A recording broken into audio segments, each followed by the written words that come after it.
flows through most of South America.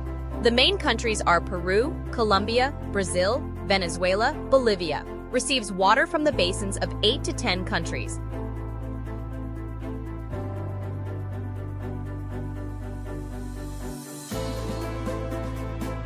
The current used to flow in the opposite direction.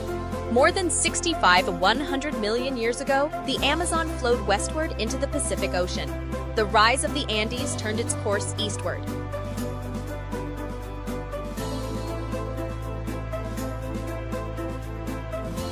It affects sea levels in the Caribbean Basin.